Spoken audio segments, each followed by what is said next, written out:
Now, from Wish TV, this is The Zone Extra, presented by Franciscan Health Sports Medicine. Coming up on The Zone Extra Spring Sports Special.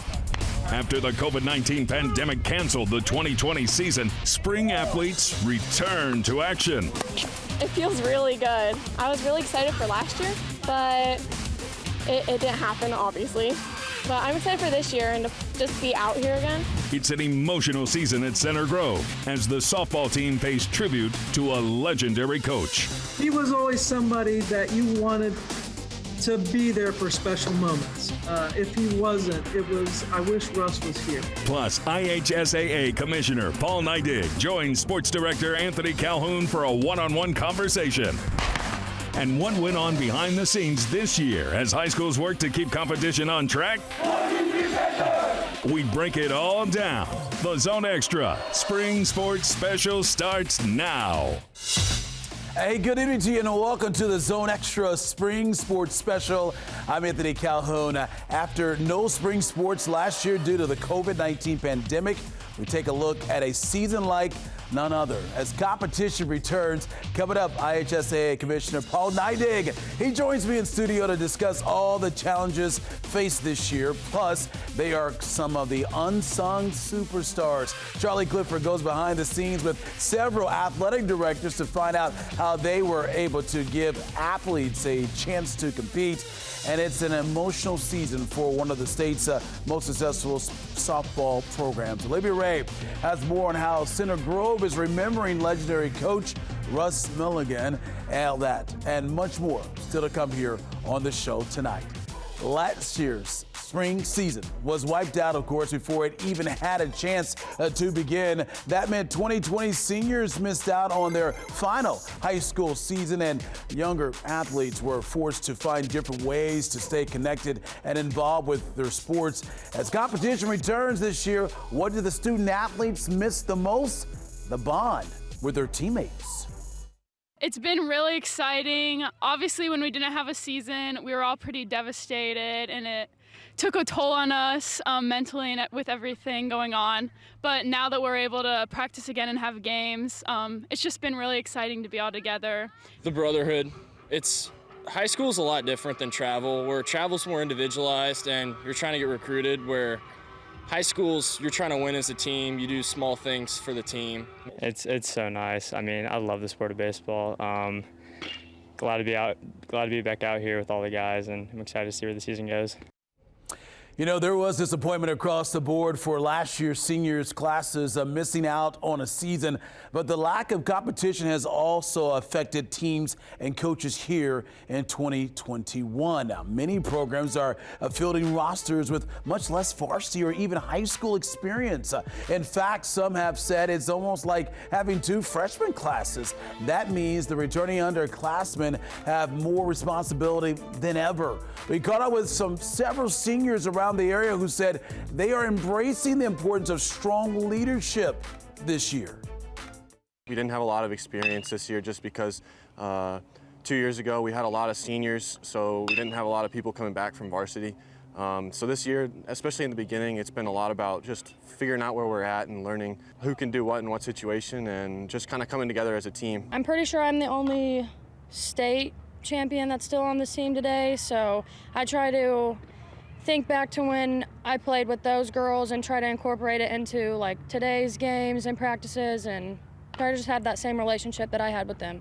I mean, it's definitely like something that I can do, and just to be like, oh, hey, here's how we do things or do this, just because everyone's still learning and there's a lot of new players that we have. So it's more of just like following the lead, I guess. But yeah, it's been cool to just kind of see people like step up and really interact with everyone. Well, you know, it is hard to believe that we are already rapidly approaching the postseason time of the spring sports calendar. In fact, sectional action in track and field is only 2 weeks away, which begins a busy month of action leading up to the state champions being crowned in June. Meanwhile, let's take a look at some of the upcoming IHSAA postseason action. In baseball, we just had the sectional draw over the weekend. Sectionals begin later this month. on May the 26th. Regionals will be June the 5th, and the state finals will be held at Victory Field coming up June the 18th and 19th. And in softball, the postseason gets underway with sectionals May the 24th. The regional round will take place June the 1st, and the state finals will be contested, that is June the 11th and 12th at Center Grove High School. So there you have it there. Okay, so time for a break, but we have much more ahead here tonight on the Zone Extra Spring Sports Special. Coming up, I am joined in studio by the commissioner, of the IHSAA, our good friend Paul Neidig. He's here tonight. But when we return, though, our Charlie Clifford takes an inside look at the special folks who made sure high school sports stayed on track across Central Indiana this school year. That's coming up. This is the Zone Extra, presented by Franciscan Health Sports Medicine. All right, we're back here on our Zone Extra Spring Sports Special. This time last year, there were no answers to when high school sports would return across Central Indiana. Behind the scenes, a blueprint came together, and according to our Charlie Clifford tonight, a key member of nearly every community in the state has a hand in this comeback. There were so many unknowns. Kind of scary all at the same time. 21-year athletic director, I felt like a first-year athletic director. I didn't even start this job until late June. For the rookies and the weathered athletic director vets, finding any path back to Friday nights in the fall, Hoosier hysteria this winter, in the first spring season in 2 years, it was worth trying. When we see our colleagues in other states across the country, we took a little bit of a leap of faith this year. Us athletic administrators and coaches and even the parents to be flexible at times to whatever we got to do to make it happen for these kids to play. Bob Seymour up at Fishers did a fantastic job of creating a every Monday webinar, and it saved me on a lot of things. The thing I love about the athletic director business is we're all willing to share. Everybody's in it together. July 6th of 2020 was the key date last summer where we saw practices resume across the state. And here we are this spring through nearly a full school year of sports. What are the athletic directors saying to one another behind the scenes? Well, to the ADs that have had conversations with me during my first year, I so appreciate just their support. I would say thank you. Thank you for cooperating. Thank you for working together. This has really been something that's uplifting for the athletic director community here in Central Indiana. Very thankful that we got the opportunity to prove ourselves. I am blessed to work with a group of people that put the most important thing first, and that's kids and safety. This year makes you realize that winning is fun, but the opportunity to participate and the opportunity to compete when you didn't get that last year is pretty special. A band of communicators collaborating to save competition. This is an effort for the Hoosier State history books. Charlie Clifford, Wish TV, wishtv.com, and follow us on Facebook. All right, Charlie, thank you very much. So to come here on the Zone Extra Spring Sports Special. Up next, I sit down with the commissioner. A conversation with Paul Neidig is on the way. And before we head to break, here's a look at the girls' tennis tournament dates. Sectionals begin May the 19th, and team state finals are June the 4th to the 5th with individual championships on the line the following week. We'll be right back after this. This is the Zone Extra, presented by Franciscan Health Sports Medicine. We're back here on the Zone Extra Spring Sports Special. I'm Anthony Calhoun. After no spring 2020 sports season, the competition is back across the great state of Indiana. And one of the people responsible for helping give these student athletes a chance to play this spring and all high school season joins us here on the show tonight. Talking about the commissioner of the IHSAA. You all know the face, Paul Neidig, here with us tonight. And great seeing you as always, Commish. Appreciate you always taking the time to talk to us and to speak to those folks out there that have those student athletes involved with athletics here in Indiana. It's pretty amazing, man. I remember in the fall talking to you about, how we're going to get through this season. How concerned are you guys going into the fall? And not only did we get through the fall, we're almost through the spring here. Job well done, but I know you gotta just sit back and just reflect and just with a lot of gratitude that we're here today and you got through this, right? Well, Anthony, I'm just thankful that we're in Indiana. I don't know that this gets done. It has, other states have played, but it doesn't get done with the cooperation anywhere else in the country other than here in Indiana. And it's just special. And I talk to my colleagues around the country, and I listen to their trials and tribulations.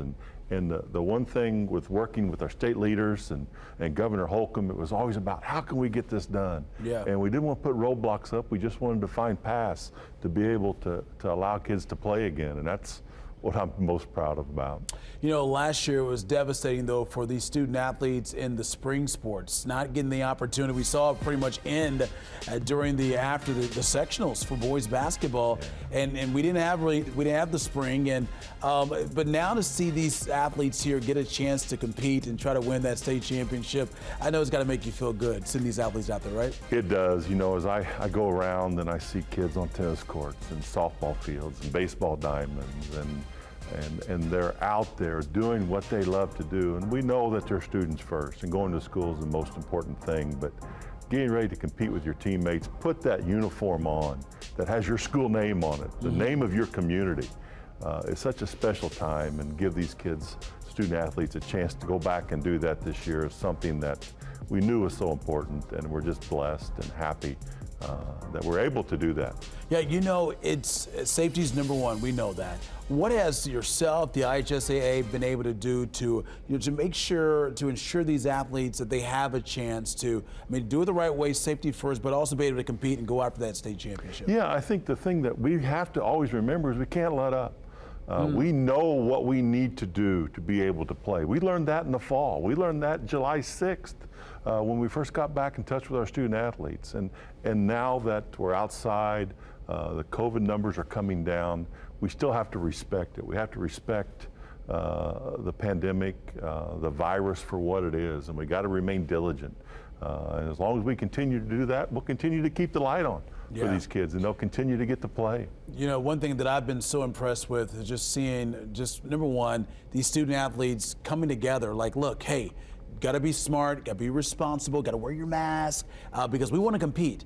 But not only that, there's been so many obstacles for these students and just for the schools as well when it comes to locations, sites. Give me your take on that, how it seems like this whole community when it comes to high school athletics have come together to open up avenues for venues for softball, track and field, and you name it, it's happening, right? It has, and it's happened across the state. You know, and the big thing about Indiana is we don't try to micromanage things, and we allow schools and communities to make the decisions that they need to make that works for them. And I think that's one thing that I think has worked so well this year for us and across the state of Indiana.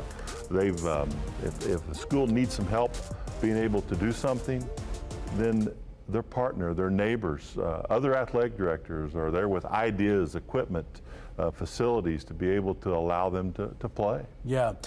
Got through the high school football season, the whole fall season there really well. What did you learn from the fall that is helping you guys now in the spring right now? Well, I think the biggest thing we learned is that we learned outdoor protocol in the fall. We learned what we needed to do around a football game, the social distancing, and the outdoor protocol and indoor protocol are really two different things as far as the number of people who can attend events and what we need to do again to remain safe. And you know, this spring has gone exactly as we thought it would. We've learned, as we've said, diligence and doing the right thing wins, and just like kids win games. And I remember talking to you even during the summertime and going into the season for the fall. You were like, listen, we're going to be smart about this. Safety's number one, we know that, but number two, we got to have these kids out here. We got to give them a chance to play and participate. And there's so many levels on that we can talk about from a mental health perspective as well. I mean, how important was that for yourself and your team and these schools to get these kids out there? Because it was a difficult time for them last year, not getting a chance to have these athletics around. And it was. And one thing that we did understand was the seriousness of the virus and what we were dealing with. And while we always have to respect that and respect the tragedy of it, because that's a big thing. But kids not participating, kids not going to school, kids not doing what they've learned and love to do is also a tragedy. And we talked about the mental health, and we've seen the studies, and we know that kids are better off mentally They do better in school as long as they're participating, and that's why we had to get back to doing what we were doing, because that's what's best for kids and their growth, because they're not always going to be students. They've got to continue to grow the experiences they get into adulthood and the collegiate atmosphere later on. All right, real quick, we'll let you get out here on this, but just the fact that you got through just a few more weeks we got to get through this full season. But moving forward, how good do you feel about as you get set to get through the spring and then move it into the fall? You know, I feel confident that we're going to continue to get it done. You know, and I trust our people. I trust communities to do the right thing.